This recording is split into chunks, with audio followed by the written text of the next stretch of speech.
Hola, bienvenidos al curso en línea. Vamos a iniciar la materia Cartas Paulinas.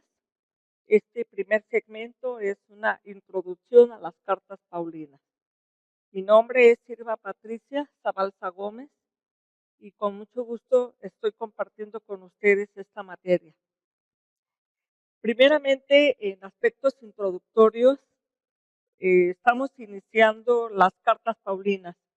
De los 27 libros del Nuevo Testamento, 21 son epístolas y de las cuales 13 son cartas paulinas. Ahora, la carta como tal es una contribución muy original de los tipos literarios como lo fue el Evangelio escrito. Pablo en sus cartas por lo menos usa a 2 secretarios, Tercio, mencionado allá en Romanos 16:22, y un anónimo que se menciona en 1 Corintios 16:21 y Colosenses 4:18.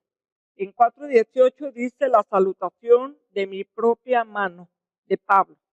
Entonces pareciera obviamente que da a entender que alguien escribió la carta y él solamente está haciendo el saludo final. Obviamente, la autoría de estas cartas paulinas tuvieron cierta discusión, pero unánimemente se ha acordado, se acepta a él como autor de las cartas.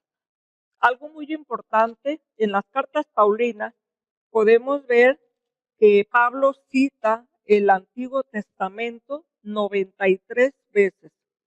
Del Pentateuco hace 33 citas, de Isaías hace 25 citas, de los Salmos 19 citas y 16 citas de otros libros del Antiguo Testamento.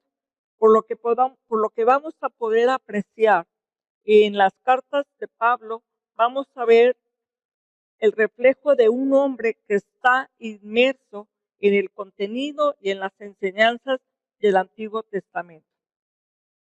Los mensajeros que enviaron las cartas o que llevaron las cartas eran personas, eran cristianos que conocían a los receptores de las cartas. En el servicio postal imperial que fue introducido por Augusto, solo se utilizaba para asuntos oficiales y no para el uso general. De ahí que Pablo tenga que usar mensajeros para hacer llegar sus cartas a los diferentes receptores. Y se esperaba también que estos mensajeros, en un momento dado, también ellos pudiesen dar más información al respecto. Por ejemplo, vemos en Hechos 15, 31 y 32, cuando dice, y habiendo leído la cual se regocijaron por la consolación, Judas y Silas, como ellos también eran profetas, consolaron y confirmaron a los hermanos con abundancia de palabras. En Efesios capítulo 6, versículo 21, dice, para que también vosotros sepáis mis asuntos y lo que hago, todo os lo hará saber Tíquico, hermano amado y fiel ministro en el Señor. Entonces podemos ver esa costumbre o esa manera de que el mensajero podía en un momento dado ampliar más información que las cartas no estaban diciendo, sobre todo de las circunstancias del autor. ¿Quiénes son los receptores de las cartas paulinas? Pues hay diferentes tipos de receptores. Hay receptores que son individuos personales, obviamente, como lo es Timoteo, Tito, Filemón. Hay cartas dirigidas a iglesias locales, como lo es Filipenses, Tesalonicenses. Y hay también cartas que son a un grupo de iglesias como Gálatas. Las cartas en general tuvieron una característica que llegaron a circular entre las diferentes iglesias de la comunidad cristiana. Hay una discusión o un comentario en relación a si la carta o es una epístola. Bueno, brevemente una diferencia de esto. La epístola es un intento literario consciente cuyo propósito es su publicación. La carta es de carácter privado y está escrita para una ocasión específica y obviamente se carece el propósito de que llegue a la posteridad. Creo que en este sentido las cartas de Pablo cumplen con ambos criterios. Por un lado, pues sí fueron cartas escritas por ocasiones muy específicas, pero también han sido publicadas y nosotros han llegado a nosotros. Entonces también podríamos decir que son epístolas. Las cartas paulinas en su totalidad se clasifican en 4 categorías. La primera pueden ser escatológicas, soteriológicas, eclesiológicas y pastorales. Las cartas escatológicas tienen que ver aquellas cartas donde el asunto central es sobre la segunda venida de Cristo. Esas cartas entran en esta categoría primera y segunda de Tesalonicenses. Estas cartas se escribió en el segundo viaje misionero, que nos narra Hechos 15:40 al 18:23.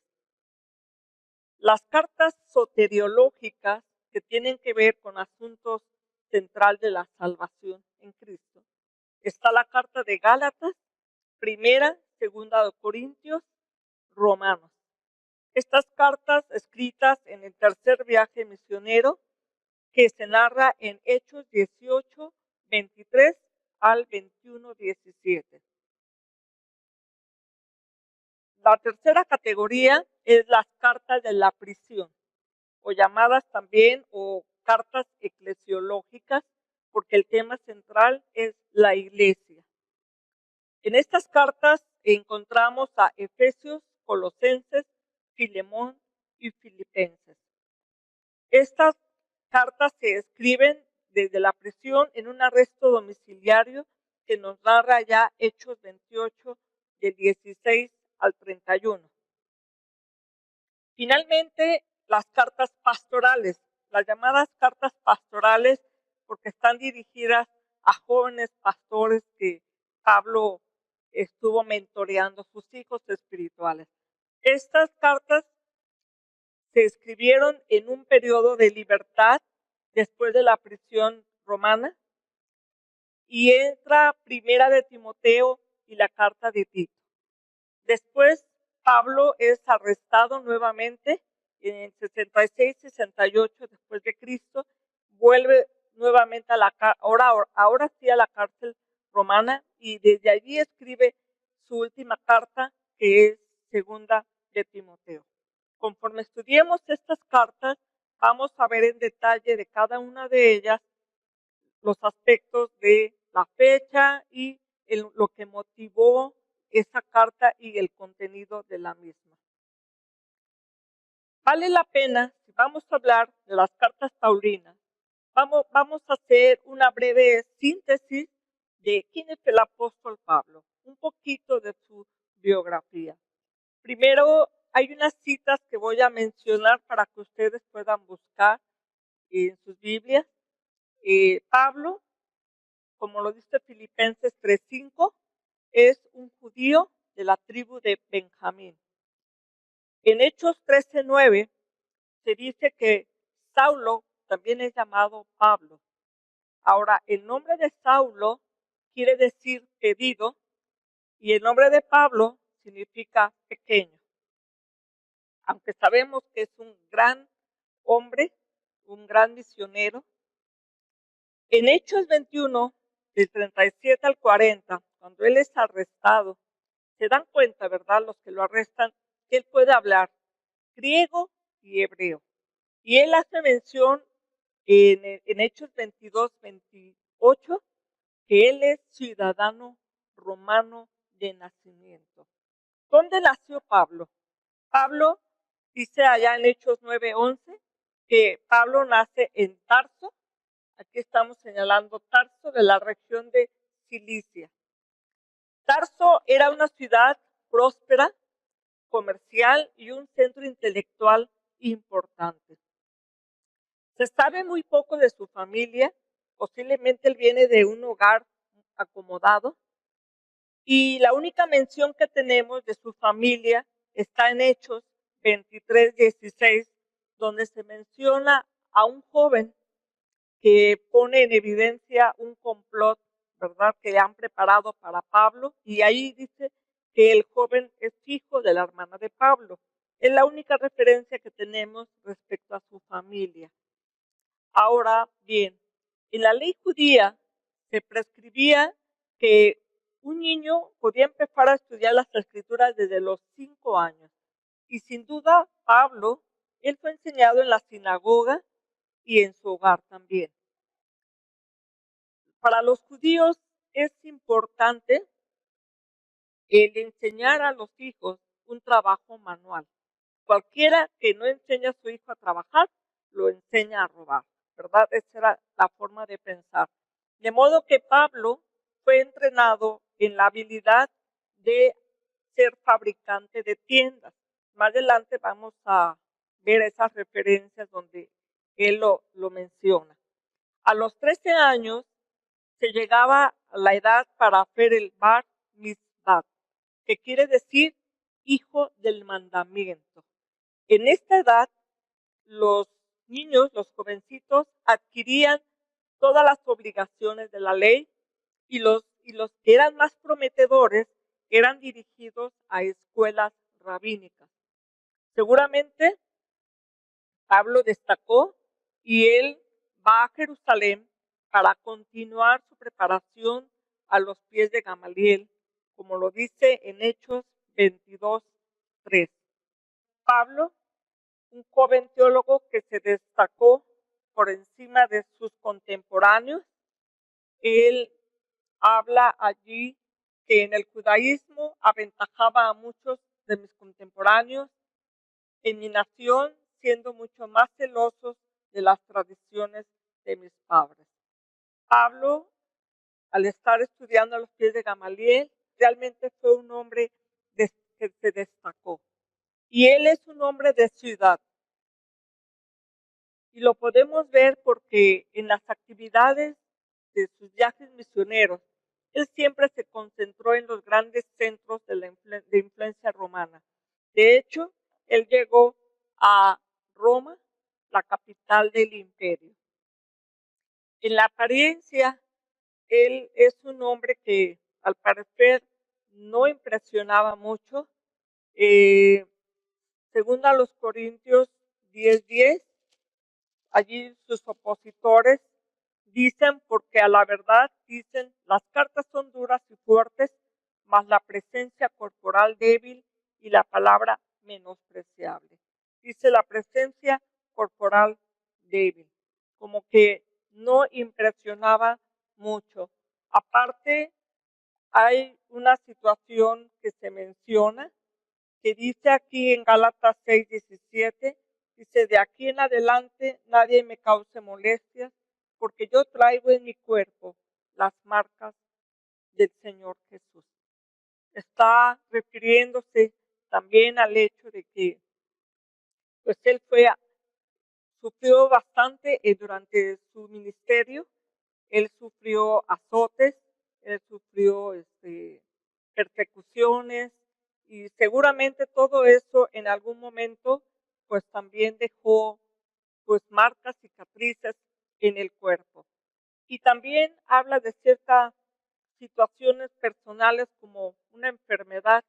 Dice allá en Gálatas 4:13, dice, pues vosotros sabéis que a causa de una enfermedad del cuerpo os anuncié el evangelio al principio. Y en otra sección dirá que él escribe con letras muy grandes. No sabemos qué enfermedad del cuerpo haga referencia, y posiblemente él también tenía un problema en relación a la vista. Más adelante dirá que un aguijón del cual él pedía a Dios que se le fuese quitado, pero Dios le decía, bástate mi gracia. Sin duda todo esto ha reflejado en mostrar la apariencia del apóstol Pablo. Pablo reconoció que en sus habilidades de oratoria, pues no era tan elocuente. Él lo dice allá en Primera de los Corintios 2, 1 y 3, dice: estuve entre vosotros con debilidad y mucho temor y temblor.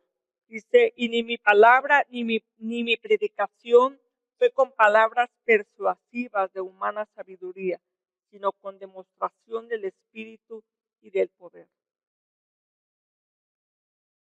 No tenía quizás una oratoria muy fuerte, sin embargo, las cartas revelan a un hombre de agudo intelecto, sensitivo, una vitalidad inmensa, grande determinación y algo muy importante, una gran capacidad para la amistad, para amar a los hermanos entrañablemente. El apóstol Pablo, la aparición que hace en el Nuevo Testamento, primeramente es como perseguidor de la iglesia, oficiando el martirio de Esteban, encarcelando a cristianos en Jerusalén, y vemos que él los persigue y en esa persecución llega finalmente a su conversión. En la carta del Primera de Timoteo 1:13, él menciona de estas circunstancias. Dice: habiendo yo sido antes blasfemo, perseguidor e injuriador, mas fui recibido a misericordia, porque lo hice por ignorancia en incredulidad.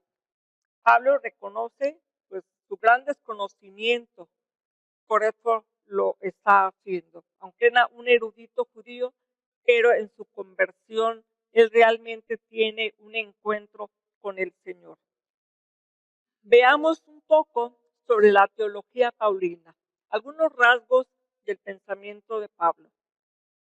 Pablo tuvo dos fuentes de ese entendimiento de su propio ministerio y de su teología que se refleja en las cartas. Primero, como decíamos, como judío, con un trasfondo cultural y enseñanza del Antiguo Testamento, que lo vemos reflejado en todas las citas que él hace del Antiguo Testamento en sus cartas. Y segundo, otra fuente de entendimiento tiene que ver el ser seguidor de Jesús. Jesús como su modelo. Él tuvo un encuentro con el Señor Jesús. Ahora, sus cartas podemos decir que son cartas históricas porque están enraizadas en eventos históricos de la encarnación, vida, muerte y resurrección de Jesús, como también refiriéndose a iglesias, a personas que están inmersos en un tiempo y en un espacio con circunstancias muy particulares. También podemos decir que es una carta funcional, puesto que habla de un aspecto práctico en relación a la teología. Por ejemplo, en Colosenses 2, 9 y 10, él da una respuesta explicando sobre la persona de Cristo a un concepto equivocado que se tiene. También es unas cartas dinámicas, puesto que nos llevan a un encuentro con Cristo. Una frase muy especial en las cartas paulinas que sobresalta es la expresión en Cristo. En Cristo, en es un locativo que significa estar dentro de una esfera. Es como una atmósfera en la cual el creyente se mueve. No está encima, no está atravesando, no está debajo, sino que está dentro de esa esfera. Es una nueva vida, es la unión con Cristo del creyente. Y Pablo hará mención en muchas ocasiones de esa expresión en Cristo, que lo iremos viendo. También Pablo nos habla de otro aspecto muy importante, el pecado humano. Él hace hincapié en la relación entre la depravación humana y el pecado de Adán, como lo vamos a ver en Romanos capítulo 5, que por medio del acto de la desobediencia de Adán, el pecado y la muerte afectaron a todos los seres humanos. Pero también Pablo hará referencia a la responsabilidad humana en elegir si esa depravación se debe o no expresar. Por lo tanto, las personas tienen la opción de rechazar o aceptar la gracia redentora en Cristo. Pablo también mencionará acerca de la ley. Para el apóstol, él consideraba la ley como santa, justa y buena. Lo dice en Romanos 7:12. La dádiva de la ley no anuló la promesa dada a Abraham. Lo dice en Gálatas 3:17. Y obviamente la justificación es imposible alcanzar por medio de la ley. Sin embargo, la ley fue un ayo, fue el que preparó y nos condujo a Cristo para disfrutar la gracia de Dios. Para Pablo, también otro aspecto importante en su teología, que es central, es la persona y obra de Cristo. Es el punto central, el plan divino de la redención. Pablo estará hablando ese énfasis en las cartas, de que él le predica a Cristo y a Cristo crucificado. Otro aspecto importante de la teología paulina tiene que ver con la iglesia como cuerpo de Cristo. Es una dimensión corporativa de la nueva creación.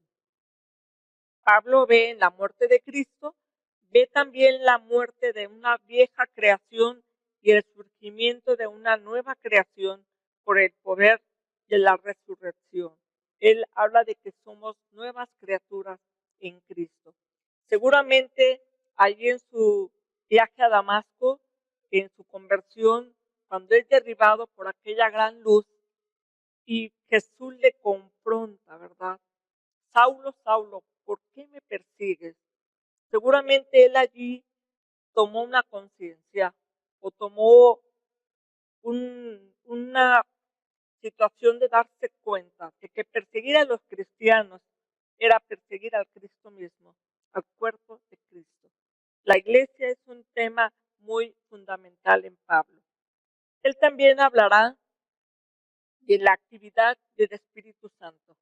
Para Pablo, el Espíritu Santo es aquel quien el Cristo exaltado ha enviado al Espíritu Santo para dar dones a la comunidad. Él hablará del fruto del Espíritu como el carácter de Cristo en nosotros, en el creyente. Y también nos hablará de los dones espirituales como la capacitación que Cristo nos da para cumplir la misión que Él ha dado a la iglesia, que son dados para edificación de la iglesia y para dar gloria a Dios. El ministerio es un don del Espíritu Santo, no es un trabajo porque uno lo quiera elegir, sino ha sido llamado por el Espíritu Santo. Para Pablo también un aspecto muy importante en sus cartas no solamente son teología, sino habla de una ética. La ética donde llama a los creyentes a vivir su nueva vida en Cristo. Y ese amor a Cristo es lo que motiva a expresar esta nueva vida. En Colosenses 3, del 5 al 15, él hace mención de hacer morir todo lo terrenal y menciona una gran lista de pecados, pero también habla de despojarse de ese viejo hombre y revestirse del nuevo. Y ese vestirse de nuevo habla de cualidades y características importantes. Por ejemplo, la humildad, la paciencia, la mansedumbre, el soportarnos, el perdonarnos. Para Pablo definitivamente ser cristiano es un estilo de vida. Pasemos ahora a considerar algunas cuestiones hermenéuticas para las epístolas paulinas. Ustedes ya habrán tomado el curso de hermenéutica, donde ampliamente habrán visto este tema. Simplemente vamos a hacer algunas breves consideraciones. Llama la atención que Pedro, él menciona en 2 de Pedro 3, 15 al 16, algo interesante. Dice, y tened entendido que la paciencia de nuestro Señor es para salvación, como también nuestro amado hermano Pablo, según la sabiduría que le ha sido dada, os ha escrito. Casi en todas sus epístolas, hablando de ellas, de estas cosas, entre las cuales hay algunas difíciles de entender, las cuales los indoctos e inconstantes tuercen, como también las otras escrituras, para su propia perdición. Cuando veamos Pedro, pues ya estaremos hablando un poco más de esto. Pero llama la atención cómo él reconoce la escritura, las cartas de Pablo, y él dice, pues no son tan fáciles de entender. Y efectivamente, pues no son tan fáciles, pero hay algo que tenemos que ver, que las cartas no son unos documentos homogéneos, se le ha denominado también documentos ocasionales. ¿Por qué? Porque se originan y están motivadas por una coyuntura específica, aunque todas son del primer siglo, pero tienen particularidades muy específicas cada una de ellas. Entonces, es importante que al estudiar las cartas, la exégesis debe de venir siempre primero. Normalmente la ocasión en la que Pablo escribe tenía que ver con alguna corrección doctrinal, o sea, algún error que necesitaba enmendarse. Podía ser también una mala interpretación de alguna carta y que necesitaba más luz, y también algún tipo de conducta que necesitara corrección. Normalmente esos son los motivos que ocasionó las cartas paulinas. Se trata de una teología aplicada hacia necesidades particulares. Vamos a ver un ejemplo sencillo. En 1 de Timoteo 2:9, leyendo la traducción nueva traducción viviente, dice aquí, yo quiero que las mujeres se vistan de una manera modesta. Debieran llevar ropa decente y apropiada y no llamar la atención con la manera en que se arreglan el cabello, ni con accesorios de oro, ni con perlas, ni ropa costosa.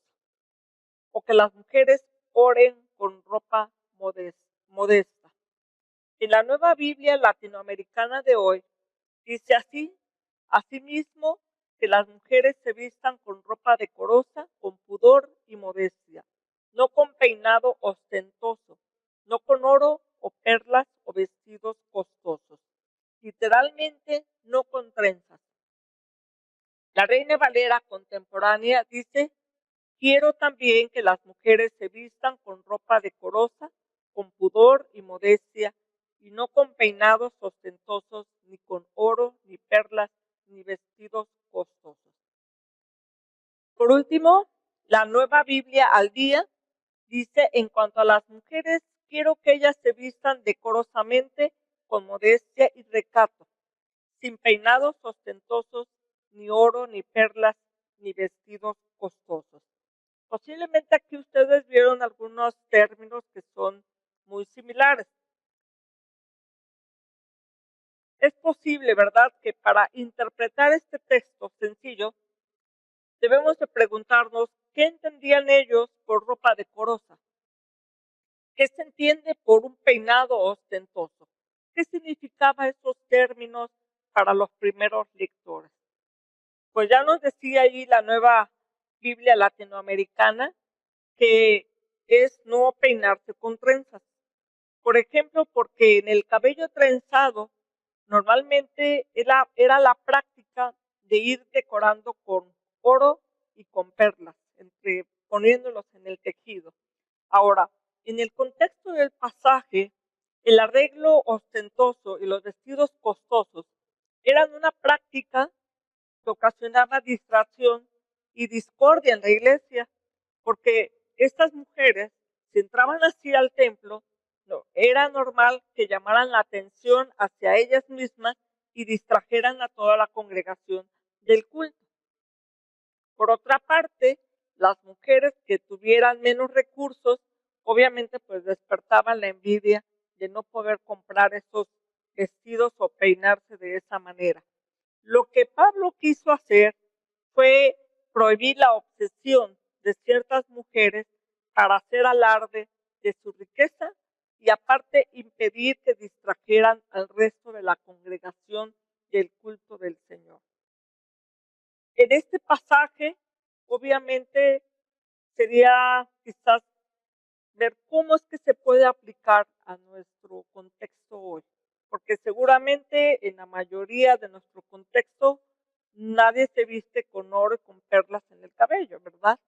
Ahora los vestidos costosos, pues quizás ahora serían vestidos de marca, qué sé yo, muy diferentes, ¿verdad? De lo que ¿qué tenían en mente ellos? Ahora, esto puede ser ahora para nosotros una regla o cómo podemos aplicarlo. Por eso es que se requiere en las cartas, al leerlas, se requiere de que podamos interpretar de acuerdo al contexto. Tenemos que usar varias herramientas, como un buen diccionario bíblico, una buena traducción o varias traducciones de la Biblia para poder comparar el texto. Si fuera posible, ver los idiomas originales de la Biblia o buenos comentarios, pero sobre todo algo muy importante para hacer exégesis de las cartas y de la Biblia en general es leerla con una actitud humilde. El deseo de escuchar y obedecer la palabra. El tiempo es importante porque hacer una exégesis a prisa, la verdad, no ayuda a nada. Obviamente, a veces hacemos lecturas de tipo devocional, pero es importante también pasar al hacer la lectura con cuidado, una lectura en el cual nosotros tengamos la intención de profundizar en la escritura y de aprender. El primer paso que nos puede ayudar en el estudio de las cartas paulinas, primero lea la carta en un solo paso, en una sola sentada, para tener una visión de conjunto. Hay que hacer algunas notas como qué se dice hacia los destinatarios, cuál es la actitud del escritor, cuál es la ocasión de la carta, qué divisiones lógicas o naturales tiene la carta, ¿verdad? Hay que buscar, tratar de seguir el argumento del autor, sea por párrafos, ¿verdad? Para poder entender la carta. Por allí dicen que un texto sacado de su contexto es puro pretexto. Así de que no podemos tomar una sección y sobre esa sección tratar de hacer teología o sustentar una práctica. Es importante la interpretación, dado que al observar a nuestro alrededor vemos tantas prácticas tan diferentes y algunas tan difíciles de comprender, y sin embargo todos dicen tener base en la palabra de Dios y obviamente pues eso nos lleva al desafío de buscar una correcta interpretación. Gracias y nos vemos en el siguiente video.